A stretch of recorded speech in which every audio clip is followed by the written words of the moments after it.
Hello and welcome to Board of It. I'm Farrell, this is Tally, and Hello. Today we are going to review Mass Effect board game Priority Hagalaz. What a title.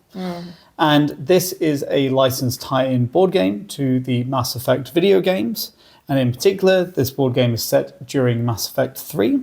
It is for 1 to 4 players and cooperative, and you are going to be able to take on the roles of Commander Shepard and some of the more popular squad mates.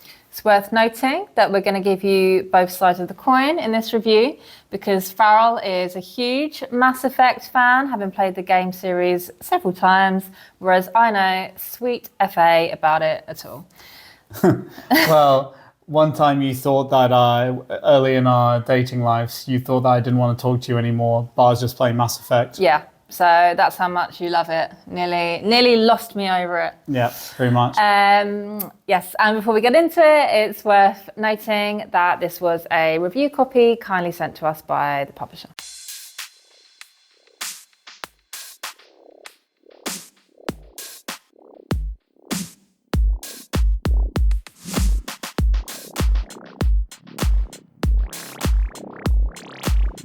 No matter how many players you are, you'll always play with 4 squad mates, and Shepard must always be in play.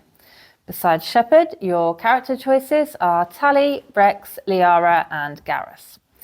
Each game represents a single mission in a small campaign, which can last between 3 and 5 missions, depending on whether you want to take on loyalty missions for your squad. The core gameplay can be described as a turn-based tactical shooter. The gameplay is driven through dice allocation. The first player will roll 12 dice and allocate 3 to their player board in order to take 3 actions, some of which are the same for all players, but most of them are unique to that squad mate. Once they're done with taking their actions, they'll flip a hazard card, which will activate any enemies on the map or spawn more of them. This will repeat with the dice pool getting smaller and smaller as more dice are allocated to player mats. The most basic actions are move, which is self-explanatory, and mission, which allows you to interact with something on the map to work towards completing your mission. Other than that, the unique actions often revolve around doing damage to enemies or nerfing them with biotics. Each character plays nicely into their role, with Tali having a little drone buddy. She can fly around to unlock doors and do damage to enemies, and Rex being insanely lethal up close and personal. As a high-level overview, each mission will go like this. You're going to be dropped on the map and given an objective. Now, keeping to theme, you'll have a choice of how to go about your objectives. Usually there will be a renegade or a paragon route, which have different ways to complete the mission and will also provide different rewards. Sometimes you'll also have an optional objective. Now, once you have completed that objective, you will complete the mission, but usually you will be impeded on that by an endlessly spawning array of baddies and also some heavy elites. Now, you can fail if Shepard is downed at any point, or if you take so long to complete the mission that escalation cards come out of the hazard deck a certain number of times. Honestly, there's a lot to like about Mass Effect, the board game. Whilst it won't blow your socks off, it nails what it sets out to do, and sometimes that's all you need. To us, it feels like a snappy beer and pretzels co-op with some solid gameplay, whilst being light enough not to bog down the table with analysis paralysis. Yeah, I think the designers have done a great job at streamlining the game and making it accessible. I think things are handled really well, where you get a bit of diversity and interest, but things are kept simple. So things like line of sight, the way enemies behave, these can be very complex things. But in Mass Effect, they're very simple and easily done, but kind of still having that diversity in enemy type. You know, combat's very simple, but you have a lot of abilities. They're just simple in how they act and they do different things. So all in all, I really like those elements of it. We've also really loved how each character is slightly asymmetric, playing on the skills from the video game. As this is a mini campaign, there's also a whole skills upgrade system whereby you can unlock new abilities and actions by defeating enemies or collecting certain items during missions. And it's really fun to be able to build up your squad mate, particularly because they unlock instantly. It adds some excitement and competitiveness to combat as players race to pick off the enemies, and it's really nice how it gives players control over their character and how they want to approach the game. Combat's slick with a nice core system of simplistic defense versus attack. And on top of this, there are a few bells and whistles to make it more exciting. Enemies behave in different ways and have different abilities. You have your own abilities, nothing that bogs down the combat and makes it too complex. Now, something that's quite interesting is the enemies are easily defeated, but they do respawn regularly.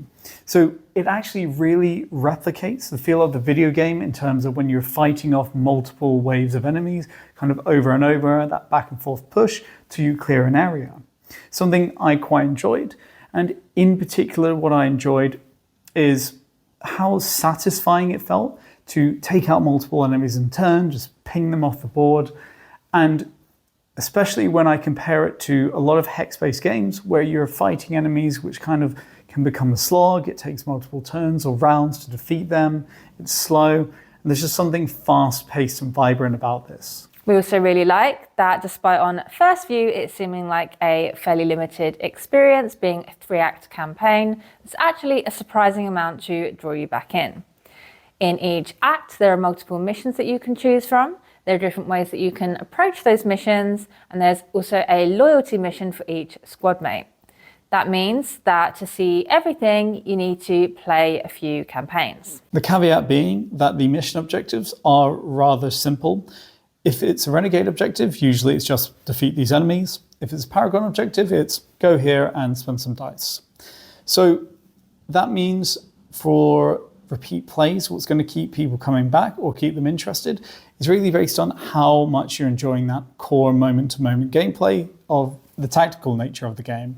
You know, positioning yourself, comboing your abilities with other players, getting in the right position to take out multiple enemies at once, and how much fun you have doing that. And one of the issues, and we're going to get more into the issues in a bit, is that I found myself getting more tired of the moment-to-moment gameplay in our second campaign, and that's mainly because of the way it combos with some annoyances that keep cropping up in this game. And because of that, I definitely recommend it to people who would play it in kind of more of a time between sessions manner, where you play it weekly with a group of friends, maybe monthly, rather than doing it, you know, setting aside a Saturday and playing the whole campaign in one day, or maybe doing as I and Tally did, where we obviously lived together, so we played multiple nights in a row, because then I think it starts to grate a little bit. One positive for cooperation is, as the goals are simplistic and the characters asymmetric, it leaves little space or impetus for quarterbacking. Beyond a very broad, we should focus on this now, players generally have autonomy without impacting the game state too negatively. If they have two enemies who are in line of sight and poised to shoot them, they'll of course focus on either taking them out or moving to safety, usually using actions only they have access to. Because different people can do different things, it nicely fosters table talk and cooperation about how to best approach the next challenge. All the positives aside, there are definitely some frustrations here that are worth talking about. The first is I don't like how the who goes first in a round moves anti-clockwise, and the turn order within a round goes clockwise, because they're obviously opposite. So then it creates a lot of these little situations where you're going, wait, who? So it just adds a bit of confusion the game doesn't need. And following on from that, my biggest frustration with the game is by far the fact that the turn order within the round is mandatorily clockwise. Because I don't understand why they didn't allow it to be more dynamic, because it would have suited the game much better because of the randomness of enemy spawning. And also just situationally, when you're trying to do things, sometimes it's better for the order not to be in clockwise order. For example, it can be that the first player will finish their turn and spawn an enemy next to you, say you're on the other side of the map doing an objective, and then there's 2 more turns before your turn for that enemy to hit you without you being able to do anything. And that can do a lot of damage. It could down you or kill you if you're Shepard. Maybe there's no one around you. Alternatively, because when you're downed, if the turn order has already gone past you, you don't get your turn back. And I've seen multiple times players be downed and have to wait multiple rounds to get back into it just because of the timing of the turns or their turns going past them and people getting in position, but then the turn order shifts next round, so then they're at the end. And it gets very frustrating to be out of the game for much longer than you need to be. The next issue we just touched upon a bit, and it's the random spawning of enemies. And on its own, it's not something we dislike. It's just that when it combines with the turn order or the objectives in the mission, it can get frustrating because they're often either right next to you or at the other end of the map. And when it's right next to you, it can be frustrating if you clear out a bunch of people next to you, end your turn, and suddenly they're all back there again. But where the problem really comes is when this impacts on the mission objectives and makes things much more frustrating than possible. For example, there was one time where 2 characters needed to do something at the end of a narrow corridor, and we went in there, and then next thing you know, an enemy spawns behind us, blocking the end of that corridor. And because of that, nobody in that corridor could move because they can't move through enemies and they can't move in the same space. And because of the rigidity of the turn order and who goes when, some players' turns were being wasted because they just couldn't do anything, they couldn't move, they couldn't shoot. And the other players were just waiting to kill that enemy. They do that, oh, it spawns again on someone else's turn. Next time, the same thing happens. It meant that something that should have taken 2 rounds took 6 rounds, and it slows the game down. It gets boring, it gets frustrating. And it's not something that happens all the time, but it's something that's happened enough to be something that should have been looked at and considered, and maybe have some sort of adaptation of the kind of spawning system. Let's end by answering the question, who is this game for? Now, while its accessibility lends it to being played by a wide range of people, I think this is certainly going to be a bigger hit with fans of Mass Effect. There are a lot of really nice, small and large touches which are attempting to bring the universe to life in board game form. And I do think they do quite a solid job of getting a lot of elements in there that fans are really going to appreciate, but these will probably go over the head of non-fans. Now, there are some elements where they fail, such as the narrative book. The text in that is pretty painful to read. It does make me cringe quite hard. Some things just, I think, don't translate the medium of, kind of off-the-cuff comments and chatter in a video game with a voice actor to reading it out loud in kind of, a table full of friends on a Thursday night. It just doesn't go quite well. On the other hand, the text on the missions usually does do the job, and it's much better than what's found in the narrative book.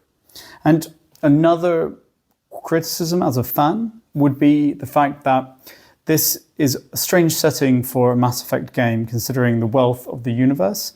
Considering it's set as a side mission of little consequence in Mass Effect 3, probably the most controversial of the 3 games in terms of popularity. It's just not the most exciting setting to have this board game bring Mass Effect to life in the board game sphere. I wonder if there could have been a better setting or a more exciting setting that would really get people excited.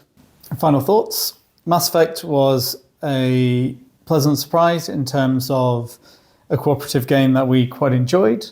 I think that comes in part due to the fact that it's quite difficult to quarterback, and you're kind of always playing your own character, and there's a lot to do on the board. One thing I will say that I touched upon earlier is that there were a few frustrations, such as the random spawning, that then meant I think playing it too much in too short a time can grow a bit frustrating. It's probably something I'd like to explore more of the scenarios, but I'd definitely also like to give it a break now that we went through like one campaign in short order and then a little bit of another one.